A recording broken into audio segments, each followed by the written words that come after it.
Madame, Monsieur, vous êtes sur Gabon 24 et bienvenue dans cette interview axée sur la participation de la communauté internationale à la cérémonie d'investiture du président élu Brice Clotaire Oligui Nguema. Et pour en parler, je reçois sur ce plateau le professeur Flavien Enongwe. Vous êtes le conseiller spécial chargé de mission du président de la République, chef du département diplomatie. Bienvenue sur le plateau de Gabon 24. Merci de me recevoir chez vous.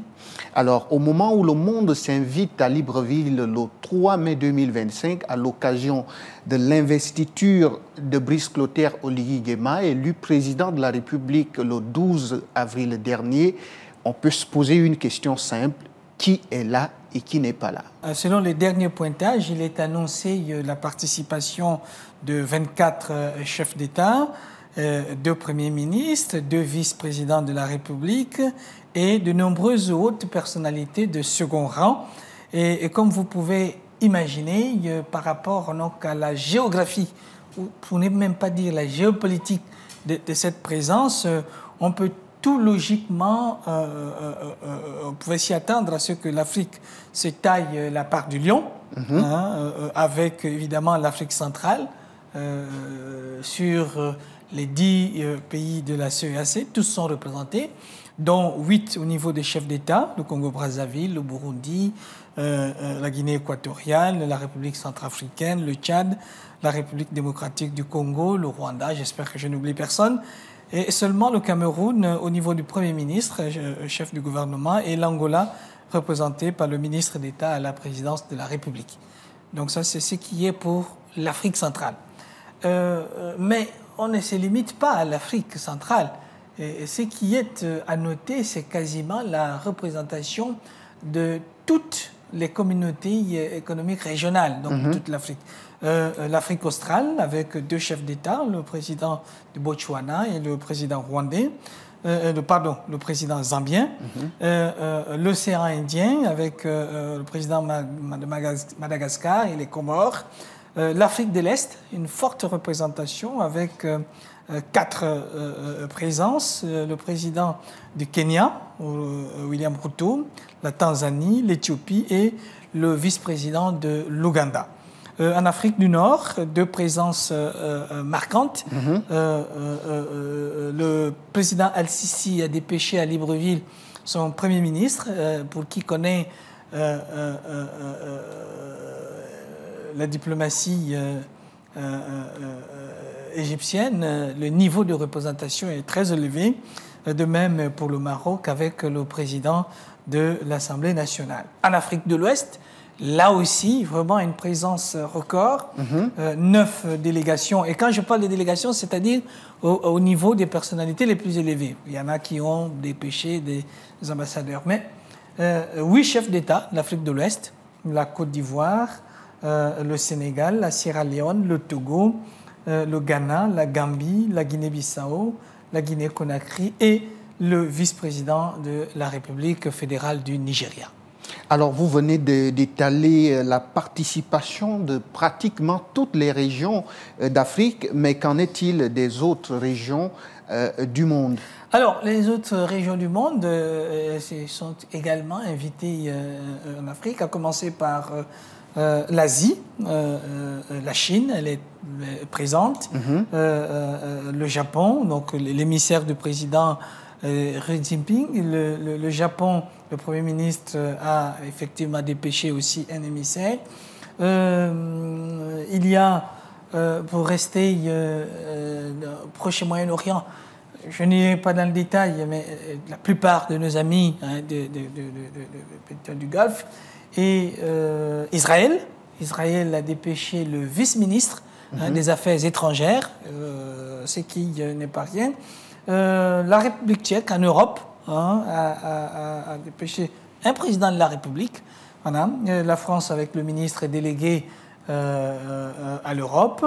Et du côté de l'Amérique, il y a le président Trump qui a envoyé un homme de confiance, c'est-à-dire le principal conseiller au sein de la Maison-Blanche en charge de l'Afrique et du Moyen-Orient. Mais, monsieur le conseiller, certains pourraient quand même penser que la la présence au niveau du reste du monde est plutôt à minima? C'est une façon peut-être de voir, mais le plus important est dans le contenu. Parce que la plupart de ces pays, que ce soit en Asie, des grands pays comme la Chine, le Japon, ou en Amérique, les États-Unis ou la France, non seulement ils ne se sont pas contentés de dépêcher des émissaires, mais c'est assorti de demandes d'audience. Et là, c'est là qu'il faut voir les choses. C'est-à-dire qu'en pareille circonstance, chacun de ces pays voudrait sonder le cœur et les reins du nouveau président de la République pour voir à quel niveau vraiment il entend situer les relations bilatérales avec chacun de ces pays. Et je crois que c'est ça le plus important. Sans être dans le secret de Dieu, je pense que le chef de l'État va devoir accorder les audiences à tous ceux qui ont souhaité demander, y compris, ont souhaité le rencontrer, y compris ces pays-là. Alors jusque-là, professeur, vous venez de mentionner la présence des États et la présence des chefs d'État, des gouvernements et toutes ces personnalités, mais est-ce qu'il y aura également la présence des organisations internationales? Oui, la plupart des organisations internationales sont là, du moins celles qui ont été présentes pendant la période de transition. Évidemment, les organisations sous-régionales, la CEAC, dont on n'aurait pas imaginé l'absence. Il y a la CEMAC, et il y a l'Union africaine, mais aussi au-delà de l'Afrique, l'Union européenne qui sera présente. Il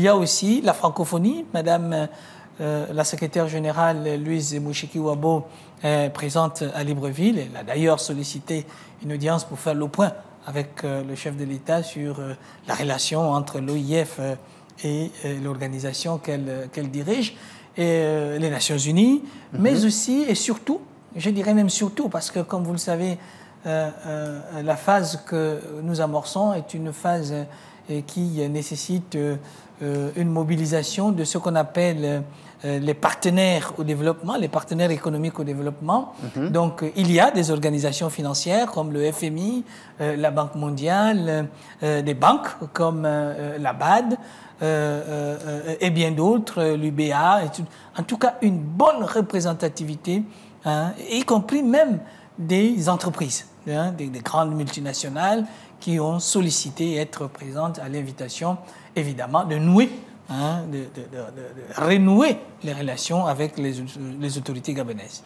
Alors, il est important qu'au moment où nous parlons de ces institutions, nous pouvons noter pas des moindres, il s'agit là de l'Union africaine pour la particularité qu'elle vient de lever les sanctions qui pesaient sur le Gabon. Alors, qu'est-ce que cela change pour le Gabon? Évidemment, c'est une note très riche qui fait un peu le point sur l'évolution de toute la période de transition.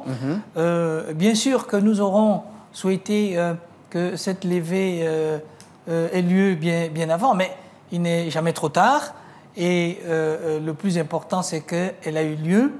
Et c'est un motif de satisfaction. Et le ministre des Affaires étrangères qui était sur place a eu des mots justes pour qualifier la manière dont le Gabon a accueilli, n'est-ce pas, cette levée des sanctions de l'Union africaine. Alors, il reste que nous pouvons nous interroger sur qu'est-ce que ça change. Ça change beaucoup de choses. Non seulement nous allons être présents à toutes les réunions des instances, y compris présenter des candidats au cas où il y a des postes qui se libèrent ici et là. Mais surtout, le plus important, c'est qu'il y a un certain nombre d'événements internationaux qui sont organisés avec l'Union africaine. Et par exemple, je prends le cas des réunions de la TICAD. Au Japon, il y a une réunion, je crois, prévue au mois d'août. Et tant que nous étions sous sanction, on ne peut pas participer réunions de la TICAD, parce que c'est organisé entre l'Union africaine et le Japon. Donc, c'est aussi le cas de certaines réunions entre l'Afrique et la Corée du Sud.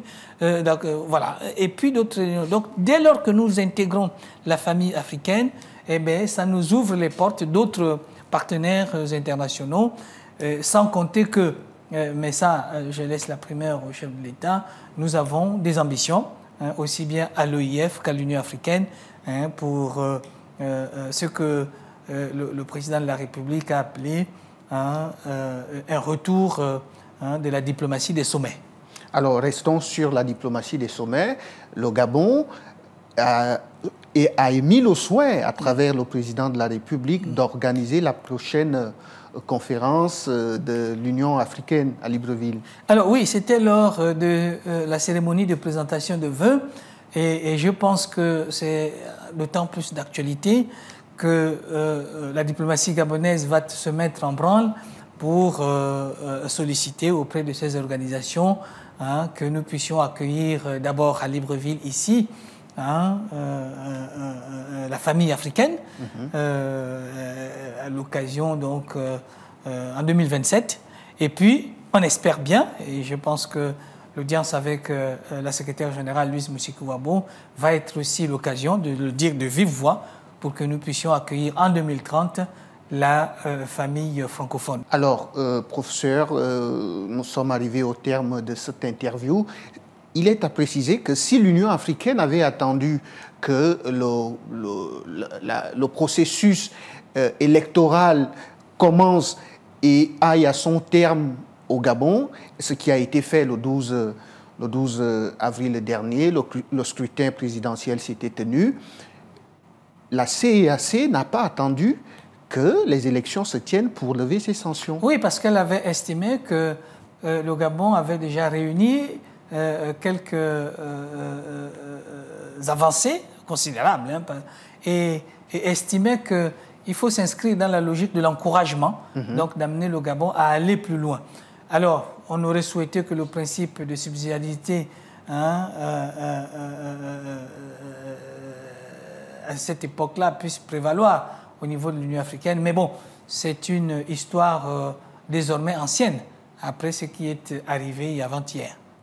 Merci à vous, professeur, d'être passé sur le plateau de Gabon 24. C'est à moi de vous remercier, en espérant avoir apporté quelques éléments d'éclairage dans l'appréciation de la présence de nos partenaires internationaux à cette grande cérémonie. Et de mémoire, de ma petite mémoire d'observateur, ça ne s'est jamais vu dans notre pays. Et même en sortant de notre pays, c'est une cérémonie qui marquera date en Afrique. Merci encore. Je rappelle que vous êtes le professeur Flavien Enongwe, conseiller spécial chargé de mission du président de la République, chef du département diplomatie. Merci. À vous aussi, madame, monsieur, merci de nous avoir regardé. Cette interview s'achève. À très bientôt.